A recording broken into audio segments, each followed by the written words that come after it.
Hello traders, Gary Wagner here, just about 10:15 in Honolulu, 4:15 in New York on Friday. Happy Aloha Friday, as we say on the islands. It is May the 6th, 2016, and this is the Daily Report for Gold and Silver, our weekend review in which we combine it with trending markets. We'll be looking to cover gold, silver, US dollar, S&P 500 equities markets, as well as crude oil, all on today's Daily Report. First, to gold. Gold has seen a nice move to the upside today following a mixed jobs report. We do have gold trading about $10 higher on the day, $12.88 and change. Now it's traded to a low of $12.74 and change and a high of $12.95 on the day. So we finally got an answer to the jobs number. The report, of course, it came out today. Jobs report was weak at best. Of course, that quelling any possibility, at least in the eyes of the majority of investors and traders, that there will be any kind of rate hike by the Fed in June. That being said, we saw equities markets in a moderate rally today and precious metals trading higher on the day. Now, we talked about silver just a little while ago, and that was trading up about 0.8%. Gold, on the other hand, is up about 1.5%, trading up, as I said, about $11 on the day. Now, we're looking at a daily chart. On this daily chart, we have identified a couple of key areas, but we talked about this basic breakout. And it was this breakout that actually initiated the long position. We got long right here when the market broke above this particular line here, our resistance line. However, it was to be short-lived as the market came right back down and into this compression triangle. We originally had our stops just below 1222, and that was so that we could keep it under the compression triangle as it moved closer and closer to the apex, so to speak. Now, we weathered the storm as this market came down and formed what I believe to be the final E wave of this compression triangle. And the way that our count would look is we reached a wave 5.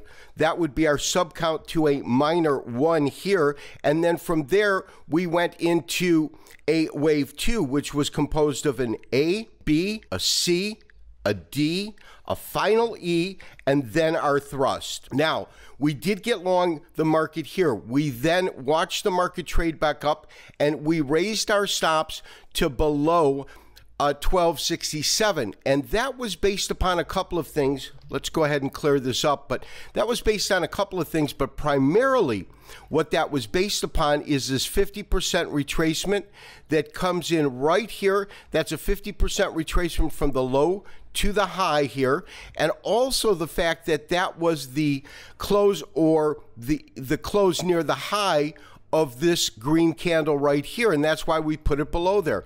Now, we weathered some pretty dramatic but yet shallow retracement throughout the entire week, and in fact, yesterday, not knowing what we would get from the jobs report, I suggested an alternative strategy. You could either simply maintain your long position, as we are doing, or pull profits at the market. For traders that did that, they got in roughly at 1256. They got out at about 1276 to 1277 for about a $20 gain on the trade. And if you email me for those clients that did pull profits, I will individually help you re-enter the market. It will probably be if and when we add another leg to our current long position. For those of us that maintained our long position in gold, maintain it through the weekend, maintain your current stop. We will look to trail that up first part of next week. Silver also showing a nice gain on the day, currently trading at about $17.47. It is traded to a low of $17.23 and a high on the day of $17.59. So traders, silver did close higher on the day, lower on the week. We're looking at a weekly chart, and you can see that in terms of the week itself, we did have what's called a dark cloud cover. Market opened at the close of last week's trading and traded almost to the midpoint, and there would be the dark cloud cover. What we're looking at is almost an incomplete dark cloud cover. If we convert this to a daily, which I'm about to do, you'll see that really what happened over the last couple of weeks has been unique in that we have seen this market kind of take off in a spurt, trade sideways for a while, take off in a spurt, sideways, spurt, small correction in this area, but then for the better part of the last couple of days, again, back to sideways trading. And so we'll probably experience yet another spurt. My upside goal for the market right now is roughly 1850. I think that the market can easily move to that particular price point. Let's go ahead and bring in another chart. This also being a weekly chart, but it is in Japanese average format. And you can clearly see where we're pulling this 1850 from in terms of price, and that is one, it is a 61% retracement of the move from $21 down to about $14, 61% retracement, but more eloquently, it lines up really effectively with the high point that silver traded to last year in the 2015 calendar year, and this is also when gold traded to the high last year. So that is our upward mark. Traders that are long this market were long from 37. Maintain your current stops. Your stops are 1707, low today 1723, and as I said, we will look to raise those stops come Monday or Tuesday. Crude oil is closing higher on the day, lower on the week. We'll take a look at the week's action when we look at our first chart, but in terms of today's activity, 44.63, closing up about 31 cents a barrel.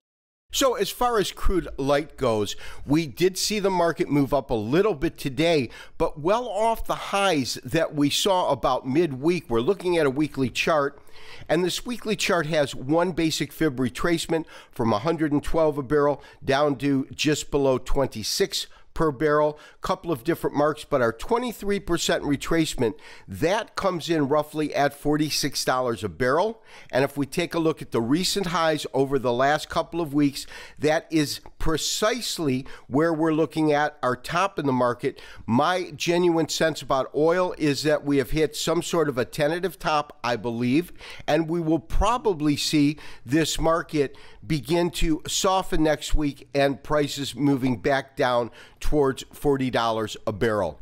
U.S. equities are finishing the day on a strong note, up about 80 points on the day, almost a 0.5% rise to close at 17,740.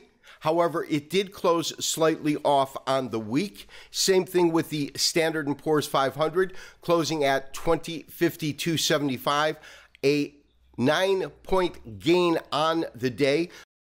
And traders, if you recall from yesterday's show, in fact, we have been talking about this all week, and that is the fact that as prices came up and hit this elusive 2100 on the Standard & Poor's, this being the E-mini, of course, corresponding to 18,000 on the Dow, we saw weakness in the market.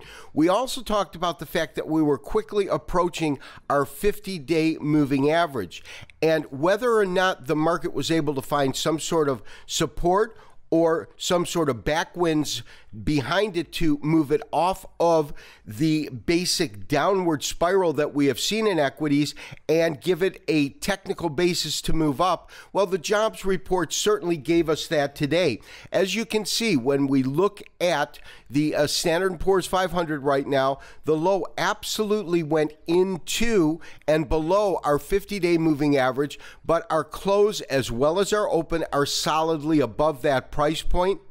Based upon that, on a technical basis and the jobs report, although it was weak, the money is still flowing. The Fed will probably not raise rates in June, and I think we'll see equities begin to meander back higher and then possibly once again flirt with 2100 on the S&Ps. This has been a most interesting week, to say the least.